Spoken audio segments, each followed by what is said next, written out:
I'm Jet. I'm no love expert, but I know that I can share one of the golden books that I have, thank God, I have read. And it is called The Five Love Languages. If you have already read this book, just skip this video. But if you haven't, I have a special 5-minute message for you guys. Whether you are in a relationship or not, but you have kids, there are kids in your house, you have spouses, you have parents in you. This book is not just for people who are romantically involved, but it is applicable with other social life relationships that we have. It is called The Five Love Languages by Gary Chapman. I will make a summary for you and also using AI as a guide of the key points. Well, what does it mean when we say love language? It's not about you speaking Chinese and I speak Tagalog. It's about learning someone's love language can help us to express love better and to understand why sometimes we feel that our love, how we express love, can be unappreciated by another person. Not because they're blind or they are solid as rocks. No, simply because all people have different love languages. And learning what they are, how to express and adjust to these love languages can help nourish our relationships with them. Number one, words of affirmation. Expressing love through spoken or written words, compliments, appreciation, encouragement, and verbal affection.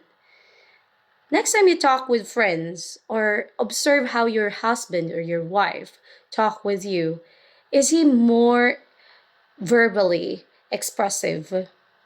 Does he often say, I love you, I miss you, you're the most important person in the world? And try to have this as a thinking cap. This person also expect you to say these words. They might not be saying it straightforwardly, but they do expect that from you.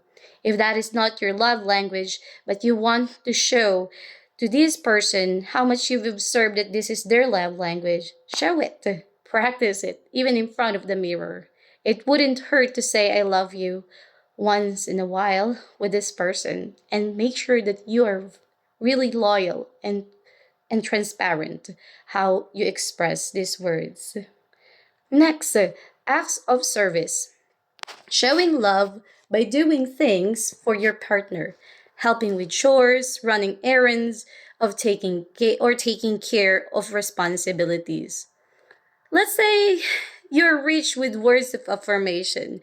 You know how to romantically say words from some quotation, some quotes, or from a book or from a movie.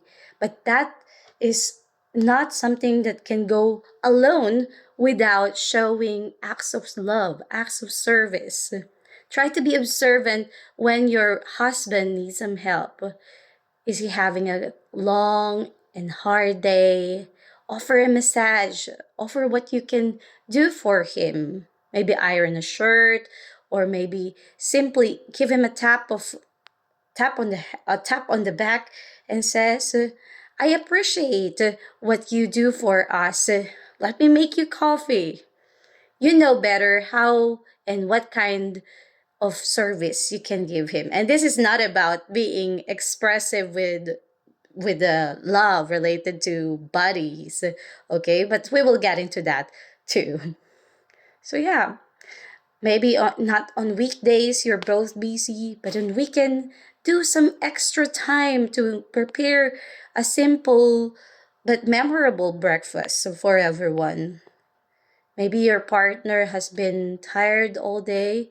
You can offer a bit of help preparing the dinner, or simply offer them what you can do to take half of the chores. I'm sorry. I'm now exceeding the 5 minutes I promised to summarize, and I'm just about to say the third love language. But if you have time, I will continue telling you what it is.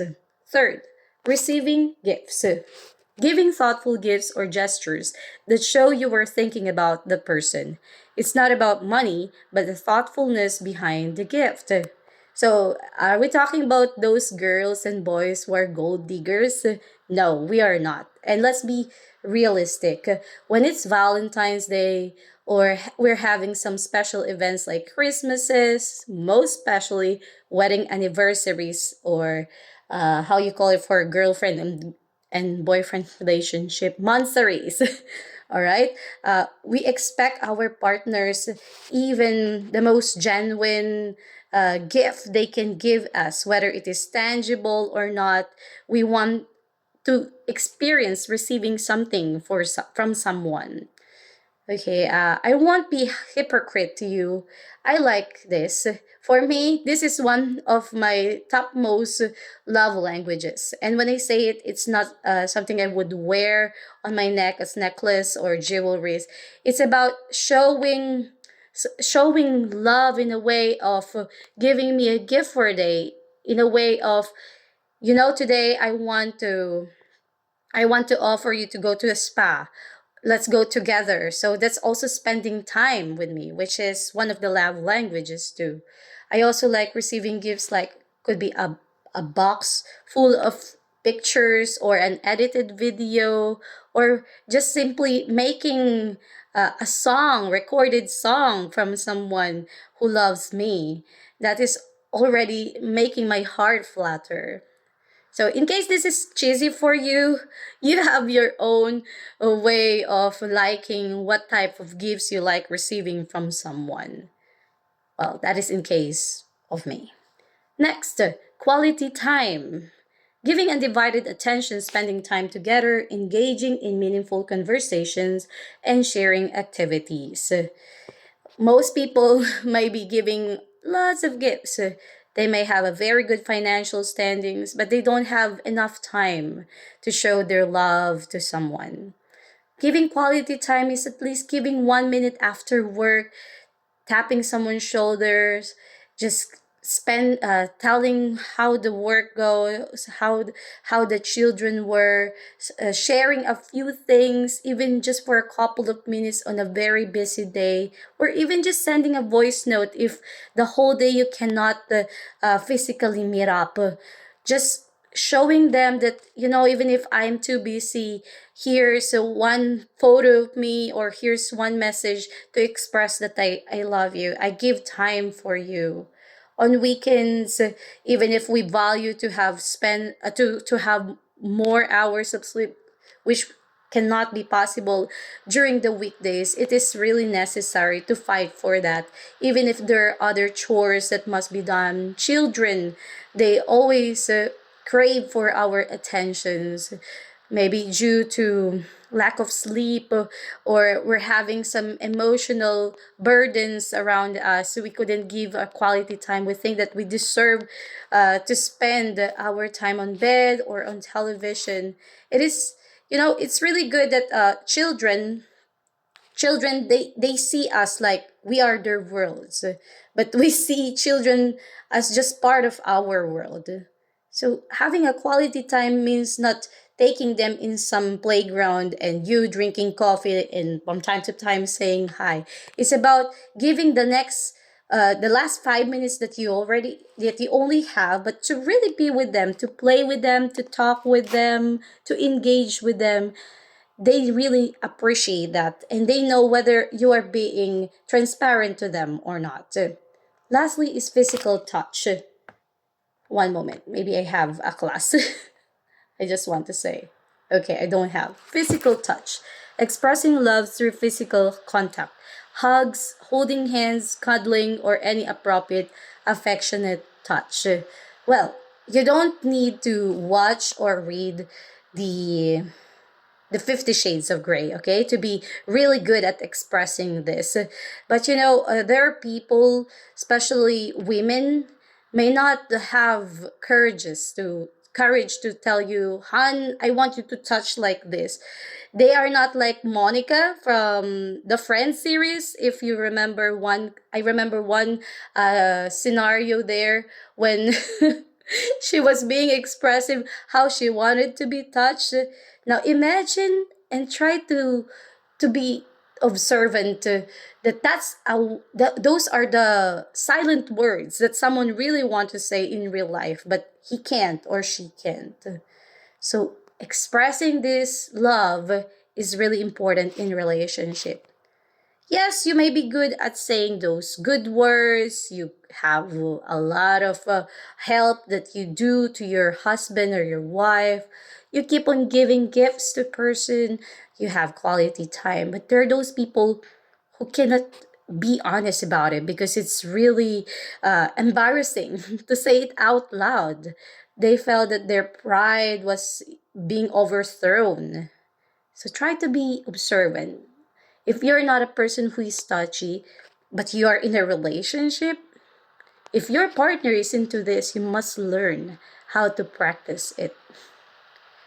Most people would say it's just that not everyone can be romantic. Yes, not everyone are born to be romantic, but if the person you are involved with are, you must.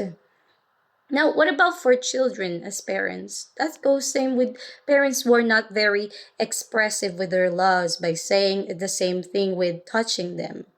When children cannot be calmed down with words, sometimes they just need a hug from you, a kiss from you, and saying, even if you cannot fix their problems, maybe at school, someone bullies them, they're having a hard time.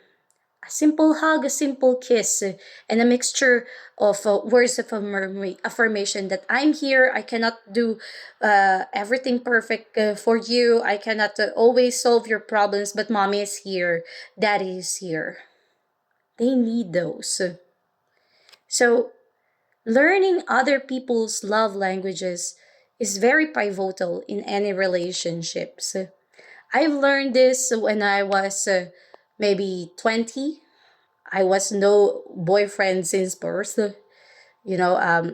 didn't know how to handle relationships, especially romantically, but I wanted to be prepared for that.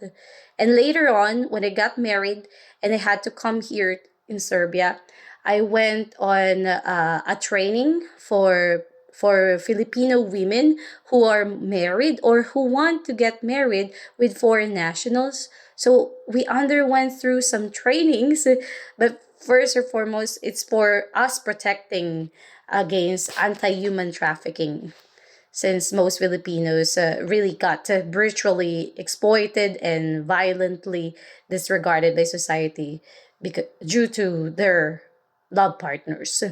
So, anyways, it was for me reshuffle.